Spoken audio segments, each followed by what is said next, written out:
আপনি যে পাম্পটিতে এই মুহূর্তে রয়েছেন সেখানে কোনো জ্বালানি পাওয়া যাচ্ছে কিনা, আর এই ব্যাপারে পাম্প সংশ্লিষ্ট লোকেরাই বা কি বলছেন, আর যারা তেল নিতে আসছেন তাদের মন্তব্যটাই জানতে চাই আপনার মাধ্যমে। জ্বালানির যে সংকটের কথা আপনি বলছিলেন, অর্থাৎ বাস্তব চিত্র কিন্তু আমরা দেখতে পাচ্ছি।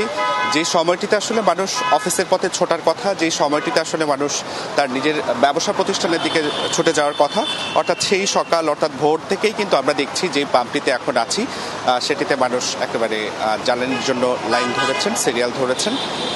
আমরা এমনও কয়েকজনকে পেয়েছি যারা ভোর 5:30, 6টা নাগাদ থেকে এই পাম্পটিতে সিরিয়াল ধরেছেন, কিন্তু পাম্প কর্তৃপক্ষ যেমনটি বলছে তারা দুপুর 11:30 বা 12টার আগে কোনোভাবেই তারা জ্বালানি সরবরাহ করতে পারবেন না, কারণ ডিপো থেকে যেই গাড়িটি অর্থাৎ যেই পরিবহনটি জ্বালানি নিয়ে আসে সেই পরিবহনটি কেবল রওনা করেছে ডিপোর দিকে, এবং সেখান থেকে পাম্প পর্যন্ত পৌঁছালে তখনই তারা জ্বালানি সরবরাহ শুরু করবেন।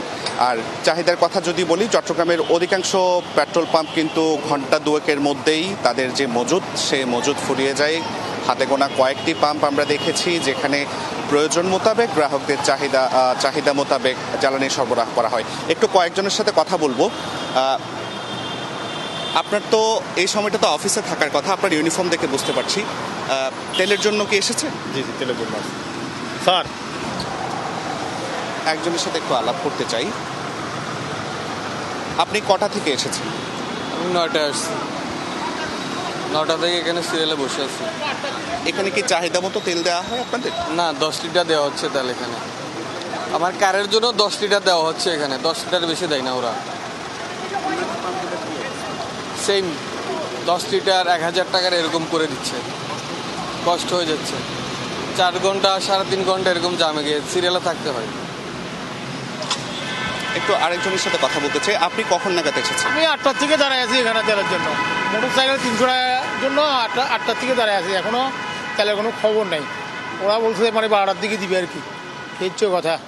এখন অফিসে দেরি হচ্ছে, কিছু করার নাই। ঠিক আছে, হ্যাঁ কষ্ট হয়ে যাচ্ছে, অবশ্যই অনেক কষ্ট। অফিস হচ্ছে 9টার থেকে, এখানে 12টার থেকে তেল দিবে। 3 ঘন্টা আমার অফিসে লস, অফিসের কাজ কাম না করে এখানে দাঁড়ায় আছি আমি। অফিসে তো আমি মেসেজ দিছি যে আমি তেলের জন্য দাঁড়ায় আছি, কিছু করার নাই।